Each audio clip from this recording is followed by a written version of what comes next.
గురు సాక్షాత్ పరబ్రహ్మ తస్మై శ్రీ గురవే నమః. వక్రతుండం మహాకాయం సూర్యకోటి సమప్రభం నిర్విఘ్నం కురు మే దేవ సర్వకార్యేషు సర్వదా. నువ్వు వీడియో తీసుకున్నామా? సరే, నిన్నటి రోజున దేవి భాగవతంలో అలా ఎలాంటి బిడ్డ పుట్టాడు ఆయనకి? ఎవరికి?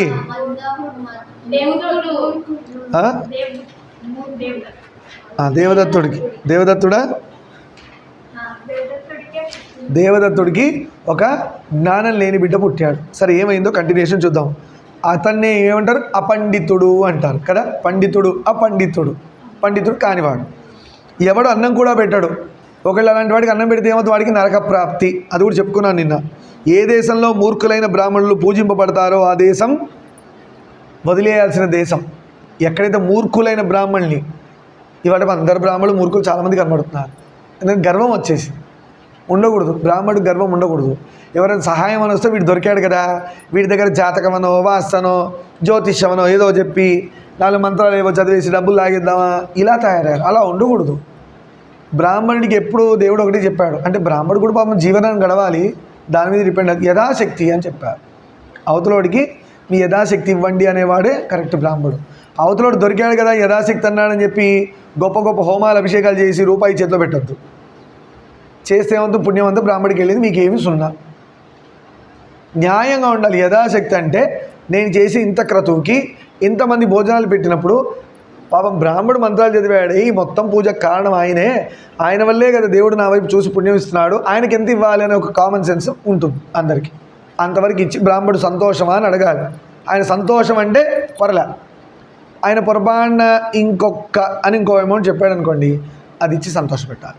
అది కుదరలేదనుకోండి, స్వామి కొంచెం కష్టంగా ఉంది, ఇది ఇచ్చాను, లేదంటే మీరు అడిగినందుకు ఇంకొంచెం యాడ్ చేస్తా అని చెప్పి అట్లన్నా ఆయనతో రిక్వెస్ట్ చేసి సంతోషపరిచి పంపించాలి. బ్రాహ్మణ్ణి సతాయించొద్దు, గురువుని సతాయించొద్దు. అర్థమైంది? ఇవి గుర్తుపెట్టుకోండి. లైఫ్లో చాలా డేంజర్. వేటికైనా గంగలో మునిగినా ఇంకేవేవో చేస్తే పాపాలు పోతాయి, కానీ బ్రాహ్మణుడి జోలికి గురువు జోలికి వెళ్ళిన వాడికి పోయాయనైతే ఎక్కడ రాసి పెట్టలేదు. వాడి పాపాలు పోయినా ఏ బుక్లో ఏ పురాణంలో ఎక్కడా లేదు. రాములు వారిని చూసి నేర్చుకోవాలి, గురువు పట్ల ఎట్లుండాలి. సరే, అలాంటి దేశాన్ని విడవాలి మనం. అలాంటి దేశంలో ఉండకూడదు. ఎలాంటి దేశంలో? బ్రాహ్మడు కాని అపండితుడిని పూజింపబడతారు, అలాంటి దేశంలో ఉండకూడదు. అక్కడ పండితులు ఎవరు ఉండరు. చూసారా? దుర్జనుని సంపదలు అసాధువులకు ఉపభోజ్యాలు అవుతాయి. దుర్జనుడు అంటే చెడ్డవాడు. అలాంటి వాడు ఎలాంటి వాడికి తిండి పెడతాడు? అపండితుడికే పెడతాడు. దుర్జనుడు అపండితుడికే పెడతాడు. వాడు పండితుడు పెట్టే కాడికి దుర్జనుడు ఎందుకు అవుతాడు? సజ్జనుడు అయ్యి ఉంటాడు కదా. నింబవృక్షం. సరే, ప్రపంచంలో మూర్ఖుడైన పుత్రుని కలిగి ఉండడం మరణం కంటే కూడా దారుణం. ఎవరైనా తండ్రికి కానీ ఆ బిడ్డ కొడుకు కానీ కూతురు కానీ మూర్ఖుడు పుట్టారు, మూర్ఖుడు అంటే ఏం నాలెడ్జ్ లేదు, అలాంటి బిడ్డ పుట్టినా కొడుకు పుట్టినా చావడం బెటర్ అంటున్నాడు. అంటే అట్లాంటి వాడు వంశాన్ని ముందు తీసుకెళ్ళాడు. వీళ్ళు చనిపోయినా ఏమవుతాడని ఒక టెన్షను, జీవితాంతం వాడు ఉన్న రోజులు టెన్షనే. అంతో అమాయకుడే, ఏం తెలియదే ఎలాగా అనే ఒక టెన్షన్ అమ్మ నాన్నకు ఉంటుంది. అంటే ఎన్నో పాపాలు చేస్తే అలాంటి బిడ్డలు పుడతారు. ఇది తల్లిదండ్రుల మిస్టేక్, బిడ్డది అనొద్దు. కానీ ఆ బిడ్డ కూడా జీవిగా పూర్వజన్మలో ఏవో పాపాలు చేస్తే ఇలాంటి జన్మలో ఇవన్నీ మ్యాచ్ అయ్యి అలా వస్తాడు. అది ఈ 2 సైడ్లు ఆలోచన చేయాలి. నాకు శాపమోముక్తిని అనుగ్రహించుని పాదాల మీద పడ్డాడు. గోబీలుని పాదాల మీద ఎవరు పడ్డారు? దేవదత్తుడు పడ్డాడు. ఇప్పుడు బుద్ధి వచ్చింది కదా. ఇప్పుడు ఏమంటున్నాడు ఇక్కడ? జాగ్రత్త వినండి. దీర్ఘ కోపం అధముల లక్షణం. ఎవరికైనా కోపం చాలాసేపు ఉందనుకోవాడిని అధముడు అని తిడతారు. కోపం ఎక్కువసేపు పెట్టుకోవద్దు. ఇట్లా పాల పొంగులాగా వచ్చి వెళ్ళిపోవాలి కోపం. అది రాలేదనుకోండి డిసిప్లిన్లో ఉండరు. అర్థమైందా? ఏమాయి ఊరికి అలా ఏడవదో అని గట్టిగా అరవాలి అని మళ్ళీ ఎంబడే అర్థం చేసుకో అని కోపం తగ్గించుకొని ఎక్స్ప్లెయిన్ చేయాలి. అవునా కదా? అంతేగాని అదే పట్టుకొని వాయిలను వాయించినట్టు అదే కోపం ప్రదర్శిస్తే అబ్బా పెద్ద సాడిస్ట్లా ఉన్నాడు, ఈయన దగ్గర పోతే ఇంట్లో ఉన్న ప్రశాంతత కూడా లేదు, పోయింది. మనిషి దగ్గరికి వెళ్తే మనకు ప్రశాంతత రావాలి. ఎవరి దగ్గరికి మనం వెళ్ళి కూర్చుంటే పీస్ఫుల్ హాయిగా ఉండాలి. మా గురుగారింటికి వెళ్తే నాకు అట్లే అనిపిస్తుంది. రాబుది కాదు అసలు. హాయిగా అక్కడ గోడ కానుకొని అలా కూర్చుంటే వాళ్ళే ప్రసాదం పెడతా తినేసి ఉండనిస్తే హాయిగా అక్కడే ఉండొచ్చు. ఉండనిస్తారు. ఈ ఏజ్లో డ్యూటీలు చేయకుండా హాయిగా కూర్చుంటా అంటే నడు డ్యూటీలు చేయి అని పంపిస్తారు. అవును, గురువులు చెప్పాలి కదా. మరి శిష్యుడు ఆగి తిని కూర్చుంటాడు, ఊరుకుంటారేంటి? సరే, దీర్ఘ కోపం అధముల లక్షణం. మహాత్ములకు కోపం ఎంతసేపు ఉండాలి? క్షణం ఉండాలి. క్షణం అంటే ఇట్లా లెక్క పెట్టుకొని క్షణం కాదు, కొంతసేపు ఉండి పోవచ్చు. మహాత్ములకి కోపం క్షణం ఉండి వెళ్ళొచ్చు. ఎందుకు? అది కూడా గురువులు జీవితాన్ని చక్కబెట్టాలి. ఒక్కొక్కసారి మాటలు వినరు కాబట్టి గట్టిగా కోపంలోనే సెట్ అవుతాయి. నన్ను వెళ్ళాలనుకున్నాడు వెళ్ళొచ్చు, నాన్న వెళ్ళాలనుకున్నాడు వెళ్ళొచ్చు. సహజ శీతలమైన జలం తాపయోగం చేత వేడిగా ఉంటుంది. చల్లని నీళ్ళు ఉన్నాయి, మీరు చలికాలంలో చల్ల నీళ్ళు ఉన్నాయి, గ్యాస్ పొయ్యి మీద పెట్టి వెలిగించారు, ఏమైంది? ఇప్పుడు అది వేడైంది. అంటే నీళ్ళు వేడిగా ఉంటాయా? లేదు. ఏం తగిలింది దానికి? అగ్ని తగిలింది. తగిలినందుకు దాని టెంపరేచర్ ఏమైంది? చల్ల నుంచి వేడిగా మారింది. అలానే గురువు కూడా అవసరం అప్పుడు కోప ప్రదర్శన చేస్తారు. అది ఆయనలో ఉన్న లక్షణం కాదు, అలా చేయకపోతే మారరు, అందుకే అరుస్తారు గురువుగారు. అలానే అగ్ని లేకపోతే ఏమవుతుంది? నీరు ఎప్పుడు చల్లగానే ఉంటుంది. సరే, ఇప్పుడు గోబిలుడిని పాదాల మీద పడి శాప విముక్తి చెప్పండి అని అడిగితే గోబిలుడు అంటున్నాడు, దయార్ద్ర హృదయుడై కరిగిపోయి అది గురువుకు ఉండాల్సిన లక్షణం. ఎంత తప్పు చేసినా ఎంత తిట్టినా కూడా కరుగుతాడు ఎప్పుడో అప్పుడు. కోపంలో 100 తిడతారు, కానీ తప్పైంది స్వామి అంటే ఆ ఫీలింగ్ రాకముందే ఫేస్లో ఎక్స్ప్రెషన్ గుర్తుపట్టే ఇట్స్ ఓకే, పోనీలు అవుతుంటాయి అనే విధంగా వెళ్తాడు గురువు. జై శ్రీరామ్. వెంటనే దయార్ద్ర హృదయుడై నీ కొడుకు ముందుగా మూర్ఖుడుగా ఉన్నా, చూడండి, ఫస్ట్ మూర్ఖుడుగా పుట్టినా తదనంతరం విద్వాంసుడు అవుతాడని చెప్పారు. శాప విముక్తి కలిగించాడు. దేవదత్తుడు చాలా సంతోషపడ్డాడు, యాగ పరిసమాప్తి కావించాడు, ఇంటికి వెళ్ళిపోయాడు. మొత్తానికి లేదు అవన్నీ తర్వాత మాట్లాడదాం. మొత్తానికి యాగం సంపూర్ణమైంది. మనం ఫస్ట్ అనుకున్నాం కదా సత్యవ్రతోపాఖ్యానం అని, సత్యవ్రతుడి గురించి మాట్లాడుతున్నాం, సరేనా? ఇంటికి వెళ్ళాడు, మొత్తానికి యాగం సంపూర్ణమైంది. సంపూర్ణమైతే దేనికోసం చేశాడు యాగం? కొడుకు కోసం చేశాడు కదా. పుత్రకామేషి చేశాడు కదా, పుత్రకామేషి కోసం. నువ్వు ఋష్యశృంగుడి దగ్గరే ఉన్నావు, ఇంకా ఇటు వచ్చేయి. పుత్రకామేషి కోసం చేశాడు. మరి సంపూర్ణమైందంటే కొడుకు పుట్టాలి కదా, అయింది లేదు చూద్దాం. కొంతకాలానికి అతని భార్య రోహిణి గర్భం దాల్చింది. అమ్మయ్యా, అంటే బ్రాహ్మడు సైడు స్వరదోషం ఉన్నా కూడా పాపం అది సిన్సియర్ రీజనే పాపం. ఎందుకంటే ఉచ్ఛ్వాస నిశ్వాసలు మన చేతిలో లేవు. ఇట్లాంటి పోవచ్చు, ఇట్లాంటి కూడా పోవచ్చు. పైకి అది పైకి కిందికున్నప్పుడే అన్ని పనులు చేసేసుకోండి, ఊపిరాడేటప్పుడే. అలా పీల్చి ఉన్నవని పోగొట్టుకోవద్దు. మన జీవితం అంతా ఉచ్ఛ్వాస నిశ్వాసల్లోనే ఉంది. వీడు పుట్టేటప్పుడు ఇన్ని ఉచ్ఛ్వాసలతో ఆయువు ఉంది, వీడు పుట్టినప్పుడు ఇన్ని నిశ్వాసాలతో ఉంటాడు అని చెప్పాడు. ప్రాణము పై ఊపిరితో పోవచ్చు, కొంతమంది కింద ఊపిరితో పోవచ్చు, రెండు కానీ మధ్య ఊపిరిలో కూడా పోవచ్చు. ఆ బ్రేక్ పాయింట్లో కూడా పోవచ్చు, అది పైన కాదు కింద కాదు. అర్థమైందా? పోవచ్చు. అందుకు గురువు గారి దగ్గర ఎందుకు పాదాభివందనం చేయాలంటే, గురువుగారు మాట్లాడేటప్పుడు తన ఉచ్ఛ్వాస నిశ్వాసాలు ఎన్నో వేస్ట్ చేసేస్తాడు. పీలిస్తే కానీ మాట రాదుగా. మీరన్నా కనీసం ఫోకస్ చేస్తూ బ్రీతింగ్ ఆపుకొని వింటుంటారు. ఒక్కొక్కసారి తెలీదు, మన బ్రీతింగ్ మన కంట్రోల్లో లేకుండా ఆగిపోతుంది. సో గురువు గారు తన ఆయుష్ని శిష్యులకి ఇచ్చి శిష్యుల ఆయుష్ పెంచుతున్నాడు, తన ఆయుష్ తగ్గించుకుంటున్నాడు. అందుకు కదా తల్లిదండ్రి కంటే కూడా గురువు ముఖ్యం అనేది అందుకే అంటారు. ఎవరు? వాళ్ళ గురువు గారు చూసుకుంటారు, మనకెందుకు టెన్షన్. కొంతకాలానికి రోహిణి గర్భం దాల్చింది. ద్విజుడు ఆమెకు సీమంతం పుంసనవం మొదలైన క్రతువులన్నీ యథావిధిగా భార్యకి చేయాల్సినవన్నీ చేశాడు. అనంతరం ఆమె రోహిణీ నక్షత్రయుతమగు ఒక శుభదినాన, ఆవిడ పేరు రోహిణి, వాళ్ళ అబ్బాయి కూడా రోహిణీ నక్షత్రంలోనే పుట్టాడు. శుభదిన పుత్రుడిని కన్నా. అమ్మయ్య, యజ్ఞం సఫలమైంది. అంటే ఎలాంటి బిడ్డ వచ్చాడు? అపండితుడు పుడుతున్నాడు. దేవదత్తుడు అమితానందంతో ఆ శిశువుకు జాతాది కర్మాధికం చేయించి ఉతద్యుడు అని నామకరణం చేశాడు. ఉతద్యుడు ఆయన యాక్చువల్ పేరు, ఉతద్యుడు అని పెట్టాడు. 8వ ఏట ఉపనయనం చేశాడు. ఉపనయనం ఎప్పుడు 8వ ఏట చెయ్యాలి, ఇదంతా నోట్ చేసుకోండి. దాన్నే గర్భాష్టమం అంటారు, గుర్తుపెట్టుకోండి. గర్భాష్టమం 7 years 2 months ప్లస్ ఆల్రెడీ కడుపులో ఎన్ని నెలలు ఉంటాయి? 9 months or 10 months. So 1 year అక్కడ గడిచిపోయింది. సో ప్రాణం ఉంది అని కన్ఫర్మ్ చేసినప్పటి నుంచి డేస్ కౌంట్ స్టార్ట్. అందుకనే ఒక బిడ్డకి 7 years 2 months రాగానే ఉపనయనం చేసి తీరాలి. అక్కడ మిస్ అయితే 16 years లోపల చేయాలి.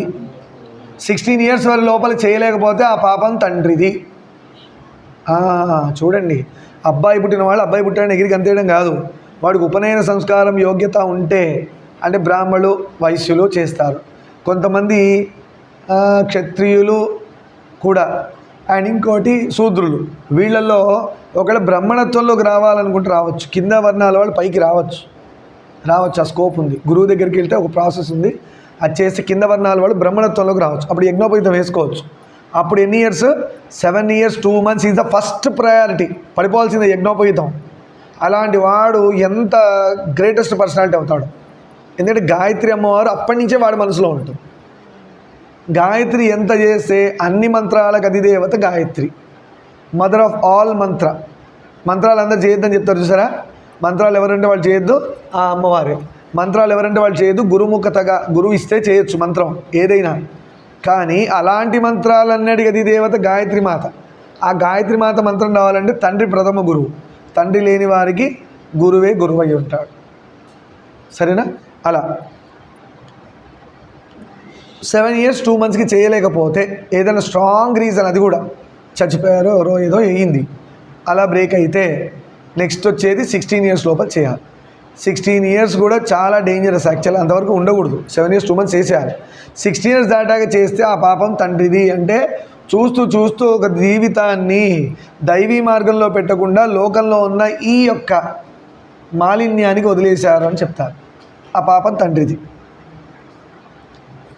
సరే, మొత్తానికి ఈయన 8వ ఏటనే పాపం ఏం చేశారు? ఉపనయనం చేశాడు, వేదాధ్యయనం మొదలుపెట్టాడు. కానీ ఈయనెవరు? అపండితుడు. కానీ నోరు తిరగడం లేదు పాపం. ఆ బిడ్డకి ఎంత బాధ అనిపించాలి? ఆయన చేసిన తప్ప. తండ్రికి వచ్చిన శాపం ఈయనకు పట్టుకుంది. అంటే పోయిన జన్మలో ఈయన పాపాలు ఏవో ఉంటాయి, అది వేరు. అందుకే ఇలాంటి తల్లిదండ్రులకి ఇవన్నీ లింక్ అయి ఉంటాయి, ఇంటర్లింక్ ఒకదానికొకటి. నోరు తిరగట్లే పాపం. వేదంలో నోరు తిరగకపోతే ఇంకేమంటాడు? ఇంకేం నేర్చుకోవడానికి ఉండదు. ఏమీ ఉచ్చరించలేకపోతున్నాడు. నోటి నుంచి ఏమైనా అందామంటే నత్తెందుకు వస్తున్నాయి అంటే పూర్వజన్మలో దేవుడి మాటలు మాట్లాడకుండా ఎక్కువ పిచ్చివాగుడు ఆగితే నత్తి వస్తుంది నెక్స్ట్ జన్మలో. అలా బ్రహ్మ విష్ణు మహేశ్వరులు వేరు చూస్తే కడుపు నొప్పి వస్తుంది వాడికి. ఎవరికైనా కడుపు నొప్పి వచ్చింది అనుకో, వాడు అర్థం ఏంటంటే పూర్వజన్మలో వాడు బ్రహ్మ విష్ణు మహేశ్వరులు వేరు అని మాట్లాడాడు, ముగ్గురు ఒకటని మాట్లాడలేదు. అర్థమైందా? ఎక్కువగా ఆడవాళ్ల పైన మనసు పెట్టుకుంటే వాడు బల్లిగా పుడతాడు. ఇవన్నీ గుర్తుపెట్టుకోండి. అమ్మో బలి జన్మ వద్దంటే మన మనసు మన దగ్గర పెట్టుకుంటే మంచిది. ఎక్కువ ఆడవాళ్ళ వైపు ఆలోచన మనసు పెట్టుకోకూడదు, వాడు బలి జన్మ వస్తుందంట వాడికి. ఇవన్నీ పురాణాల్లో ఉన్నాయి. ఏమీ ఉచ్చరించలేకపోతున్నాడు. ఇంట్లో కుక్కలు పెంచుకొని దాన్ని పక్కన పడుకోబెట్టుకొని ఎంతసేపు కుక్క కుక్క కుక్క అంటే కుక్క జన్మ వస్తుంది. అర్థమైందా? ఇది మనకు తెలిసిందే కదా. అంటే పునర్జన్మ సిద్ధాంతంలో ఒకటి ఉంది. చివరి దేవుడు ఎవరిని ఏ జన్మ రావాలో దేవుడు డిసైడ్ చేయడు. ఫస్ట్ జన్మ మాత్రం ఆయన ఇచ్చాడు. ఇచ్చినప్పుడే అప్పుడెప్పుడో మనకి ఇచ్చినప్పుడే రూల్స్ రాసి ఇలా బ్రతుకురా బాగుపడతావు అని చెప్పాడు. మనం సరే అని మోసం చేసాం ఆయన్ని. చేసి ఆయన చెప్పిన రూల్స్ బొట్టు పెట్టుకోను, నీట్గా ఉండను, శౌచంతో ఉండను, ధర్మంగా ఉండను, సత్యంగా ఉండను, అసత్యమే మాట్లాడతాను. ఆయన చెప్పిన వాటికన్నా ఉల్టా అయ్యావు. అందుకని ఉల్టా జీవితాలు వస్తున్నాయి మనకని, తలకిందులుగా అయ్యాయి. ఆయన చెప్పిన ఆయన మోసం చేసి ఇలా బ్రతుకురండి. ఇంకా అక్కడి నుంచి ఆయన చేశాడు, చేతిలో తీశాడు. నీ జీవితం నువ్వే డిసైడ్ చేసుకో అంటే లాస్ట్ పోయే టైంలో వాడి మనసులో ఏది ఉంటుందో అదే నెక్స్ట్ జన్మ అని అర్థం. ఇది ఎప్పుడు గుర్తుపెట్టుకోండి. చనిపోయే టైంలో నీ మనసులో ఉన్న కోరికే నీ జన్మ. పోతే జన్మే. ఏమనుకోలేదు కాబట్టి దేవుడికి డౌటే. అప్పుడు పాపం బట్టి ఇస్తాడు. వాడు చేసిన పాప పుణ్యాలు బట్టి వాడికి జన్మ వస్తుంది. గరుడ పురాణం చెప్పింది కదా, ఏ ఏ పాపాలు చేస్తే ఏ జన్మలు వస్తాయో గరుడ పురాణం క్లియర్గా చెప్పింది. వాటిలో కొన్ని నేను చెప్పాను ఇందాక. కళలో దేవుని చూస్తూ పోతే వైకుంఠమే. కళ్ళలో వెంకటేశ్వర స్వామిని చూస్తున్నారు, ప్రాణం పోయింది, వైకుంఠమే. ఇది ఏమంటారంటే అందుకనే చాలామంది అంటారు పోయేటప్పుడు నువ్వు ఏ నామం ఉచ్చరిస్తే ఆ లోకానికి వెళ్తావురా అని. శివ శివ శివ శివ అంటే శివలోకం. మళ్ళీ రాడిగా శివలోకానికి పోతే గోవింద గోవింద అంటే గోవింద లోకానికి వెళ్తాడు, వైకుంఠం. కానీ అలా అనాలంటే ఫస్ట్ మనకి ఎంత ప్రాక్టీస్ ఉండాలి. ఇప్పుడు కొంతమంది తుమ్ముతారు, అమ్మ అంటారు. మీ అమ్మనన్నావా అమ్మనన్నావా? సరే మనసులో నిజంగా ఆమె అయినా పోనీ అమ్మ అన్న ఆవిడ పలికిన అమ్మని అదృష్టమే. కానీ ప్రాపంచిక విషయాల్లో ఎప్పుడూ ఏ దెబ్బ తగిలినా అమ్మనే అంటాడు, ఎందుకంటే అమ్మ గుర్తొస్తుంది కాబట్టి. దీన్ని సాధన మార్గంగా ఆ అమ్మని పిలిచే విధంగా మార్చుకో. తుమ్మితే శ్రీరామ దగ్గొస్తే అరుణాచల్ శివ దగ్గాక, లేదు తలనొప్పి వస్తే శివ తలనొప్పి తగ్గట్లేదు శివ శివ శివ శివ. ఇది రావాలి. అందుకనే మన దానిలో గొప్ప సంప్రదాయం ఉంది, దాన్ని నిర్జల ఏకాదశి అంటారు. నిర్జల ఏకాదశి మన దానిలో ఉంది ధర్మంలో. ఏంటి అంటే జలం కూడా తీసుకోకుండా ఉంటారు. దీన్ని కాపీ కొట్టి ప్లస్లు మైనస్లు ఇంటూ డివిజన్ వాళ్ళు ఫాలో అవుతున్నారు. కొన్ని పండగల టైంలో వాళ్ళు దరిద్రం ఏంటంటే ఉమ్ముని రోడ్డు మీద ఉమ్మేస్తారు. అర్థమైందా? నిర్జల ఏకాదశి అంటే నోటిలో నీరు కూడా బయటికి రాకూడదు. నిర్జల ఏకాదశి నీళ్లు తాగకూడదు. ఇది అర్థమైందా? నీళ్లు తాగకూడదు, బయట ఉమ్మి వేయడాలు అలా చేయకూడదు. ఉపవాసం ఉందా అని చెప్పి వాళ్ళని చూసి వీళ్ళు ఉమ్మేస్తున్నారు. అదేం రోగం? వాడికెటు బుద్ధి లేదు, వాడు ఉమ్మేస్తున్నాడు. నీ బుద్ధి ఏమైంది? నువ్వు పుట్టింది ధర్మంలో కదా, వాడంటే మతంలో పుట్టాడు. ఎవడో బుద్ధిలోంచి వచ్చిన పెంట దానిలో పుట్టాడు. మనమైతే ధర్మంలో పుట్టాం కదా. సనాతన ధర్మం ఎలా వచ్చిందయ్యా అంటే ఋషి ప్రోక్తం. నోట్ చేసుకోండి, ఋషి ప్రోక్తం. చెప్పలేదు, ఇక్కడ చెప్పలేదు, వేరే చోట చెప్పాను. ఋషి ప్రోక్తం. ఇదేంటంటే మీరు అన్ని చోట్ల వింటే మీకు అన్ని చెప్పినట్టు, అందుకే మీరు కామ్గా ఉండాలి. సనాతన ధర్మం ఋషి ప్రోక్తం అంటే ఋషుల నుంచి వచ్చింది. ఋషులు రాస్తే వాడి ద్వారా అందింది అని అర్థం, లేదా ఋషులు చెప్పినందుకు వచ్చిందని అర్థం. అందుకే మనది సనాతన ధర్మం అన్నారు, సనాతన మతం అనలే. మతం అంటే మతి నుండి పుట్టింది. ఎంతోమంది ఉన్నారు కదా, రకరకాల మనుషులు, into division plus minus multiplication subtraction ఏవో ఉన్నాయి కదా, అలాంటి మతాలన్నీ ఉన్నాయి. అర్థమైందా? వాళ్ళ యొక్క మతి నుంచి పుట్టింది మతం. అంటే అదేంటి, వాడు ఏదో కాన్సెప్ట్ పెట్టుకుంటాడు, నా మతం ఇలా పోవాలంటాడు. వాడికి ఒక డ్రెస్ కోడ్, స్కూల్కి వెళ్ళినట్టు అవన్నీ పెట్టుకుంటారు, డిసిప్లిన్. అది ఎన్ని రోజులు ఉంటుంది అంటే వాడు గుర్తున్న రోజులు ఉంటుంది, వాడు పోయాక పోయి ఉంటుంది, కొన్ని రోజులక అందరూ మర్చిపోతారు. కానీ మనది అలా కాదు. మన సనాతన ధర్మం ఎలా వచ్చిందంటే ఋషులు ధ్యానం చేసేటప్పుడు వాళ్ళకి ఆకాశవాణి అంటారు, రేడియో కాదు, దేవుడి యొక్క వాక్కు వినబడ్డది, దైవవాణి అంటారు దాన్నే. వినబడ్డది ఎలా? ధ్యానంలో వాళ్ళకి శబ్దాలు వినబడ్డాయి. ఆ మంత్రాలనే వాళ్ళు అక్షరాలుగా రాశారు, వాళ్ళు నేర్చుకున్న సంస్కృతం బట్టి. అర్థమైందా? ఆ రాసిన పత్రాలనే మనకి శిష్య పరంపరంగా అందించారు. దీనికి ఎగ్జాంపుల్ ఎలా చెప్పాలంటే దక్షిణామూర్తి స్వామివారు మౌనంలో ఉంటారు, చిన్ముద్ర పెట్టి, కింద శిష్యులు 4 ఉంటారు, సనక, సనందన, సనత్కుమార, సనాతన. అందుకనే సనాతన ధర్మం అంటే ఈ ఋషుల నుండి దక్షిణామూర్తి ద్వారా, స్వామి ద్వారా ఈ యొక్క వేద పరంపర తన యొక్క శిష్యులైన సనక సనందనాదులు అంటారు. అందుకే సనక సనందనాదులు. అంతేగాని 4 పేర్లు చెప్పరు. అలా మిగతా 2 కూడా దానిలోనే ఉన్నారు, చెప్పరు. ఆ 4 వచ్చేస్తారు. సనక సనందనాదులు అంటే ఆదులు అని వచ్చింది అనుకోండి వెనకాల, ఇంకా మిగిలిన వాళ్ళు అన్నాడు. ఇంకా మిగతా కూడా సూత మహర్షి అందరూ వచ్చేస్తారు దానిలోనే, వ్యాస భగవాన్ అందరు కింద మొత్తం వచ్చేస్తారు. అందుకే మనది సనక సనందన సనత్కుమార సనాతన ధర్మం అన్నారు. అంటే అక్కడి నుంచి వచ్చిన ధర్మం మంది. గురువు ఎవరు? సదాశివ సమారంభ. ప్రథమ గురువు దక్షిణామూర్తి. లేదు మీరు భగవద్గీత శ్రీకృష్ణుడు అన్నా కూడా నారాయణ సమారంభం. లేదు మనం ఇందాక చెప్పుకున్నట్టు వీళ్ళ 3 తల్లి అయినా భువనేశ్వరి దేవి అన్నా అనుకున్నా నారాయణి సమారంభం, గురుమండల రూపిణి. అలా తీసుకున్నా పర్లేదు. అర్థమైందా? అలా చెప్పుకుందాం. సరే, మొత్తానికి ఈయనకి ఏమైంది? నోరు తిరగడం లేదు, ఏమి ఉచ్చరించలేకపోతున్నారు. ఏమని చెప్తూ కట్ అయిందా టాపిక్? ఆల్ ఓకే కదా? తండ్రి ఎంతో శ్రమపడ్డాడు కానీ వానికి మతి నిలవడం లేదు, ఫోకస్ కూడా పోయింది. అప్పట్లో పాపం ఇలాంటి బిడ్డ పుడితే తండ్రులు బాధపడుతున్నారు. ఇప్పుడు అందరి బిడ్డలు అలానే ఉన్నారు, ఫోన్ల దయ వల్ల. Body present, mind absent. చూడండి ఎంత పెద్ద వీక్నెస్లో, సైకలాజికల్ డిజార్డర్తో మనం అందరం ఉన్నాం. నిజమే, తెలియకుండా అట్రాక్ట్ అయిపోయాం. ఇప్పుడు సాధన మార్గంలో ఉన్న వాళ్ళకి అప్పట్లో వాళ్ళకంటే రంభ, ఊర్వశి, మేనకాలు వచ్చి డిస్టర్బ్ చేసేవాళ్ళు. ఇప్పుడు వాళ్ళందరూ అవసరం ఫోన్ పక్కన పడిస్తే చాలు, అది గుయ్యి అంటే చాలు వెళ్ళిపోతాడు, డిస్టర్బ్ అయిపోతాడు, ఇటు సాధన ఎక్కడో పోయింది. అంతే, మన లాంటి వాళ్ళని డిస్టర్బ్ చేయడం ఇంద్రుడికి కూడా చాలా ఈజీ. ఇలా ఒక ఫోన్ పడేస్తాడు, యాపిల్ ఫోన్, కూర్చు అంటూ తిరుగుతాడు దాని చుట్టూ కదా. ఇదే సాధన. సెల్ఫ్ కంట్రోల్, సెల్ఫ్ రిస్ట్రైన్ ఉండాలి. అంటే దేన్ని ఎంతవరకు వాడాలి అంతవరకు వాడదు, అంటే వాడుకొని వదలమని కాదు. న్యాయంగా ఎంత ఏ వస్తువుని వాడాలి అంతవరకు వాడి తర్వాత పక్కన పెట్టి మళ్ళీ సాధనలోకి వచ్చేయాలి. మీకున్న గొప్ప డిఫికల్టీ ఇదే. మీకు చాలా డైవర్షన్స్ ఉన్నాయి. సాధనకి ఇలా కూర్చోగానే ఎక్కడో అలారం మోగినా కష్టమే, టీవీ మోగినా కష్టమే, పక్కింట్లో యాపిల్ ఫోన్ రింగ్ టోన్ వచ్చినా కూడా నాకు యాపిల్ ఫోన్ కంటే బాగుంది, ఏ మోడల్ బాగుంది, దాని కాస్ట్ ఎంత ఉంది, ఇండియా వాడికి యాపిల్ ఫోన్ ఇయ్యనన్నాడు డొనాల్డ్ ట్రంప్, ఇంత దాకా వెళ్ళిపోతాం మనం. అక్కడి నుంచి అటు వెళ్ళిపోతాం మనం ధ్యానంలోంచి. మళ్ళీ గుర్తొస్తాం, ఓ నేను అమ్మవారి ధ్యానం చేస్తాను అనుకున్నా కదా అనుకుని మళ్ళీ భువనేశ్వరి అని చేస్తుంటారు. ఇంకేదో వస్తుంది. ఇప్పుడు ఎలా మోక్షం? ఎంత కష్టం. అందుకు గురువు చెప్పిన మార్గం పోవాలి. నాన్న ఫోన్ ఈ టైంలో వాడు, అదే టైంలో వాడు. అన్నీ డీపెస్ట్గా లోపల అంటించుకుంటున్నాం, పాతుకుపోతున్నాయి. దాన్ని మళ్ళీ పీక్కోవడం కష్టం మనకి ఏంటంటే అది పద్మవ్యూహంలా తయారైంది. లోపలికి వెళ్ళడం తెలుస్తుంది కానీ బయటికి రావడం తెలవట్లే, మనకి కష్టమైపోతుంది. అంటించుకోకండి అంటున్నారు. అందుకే మోడీ ఫోన్ ఉందా? లేదు. ధోని ఫోన్ ఉందా?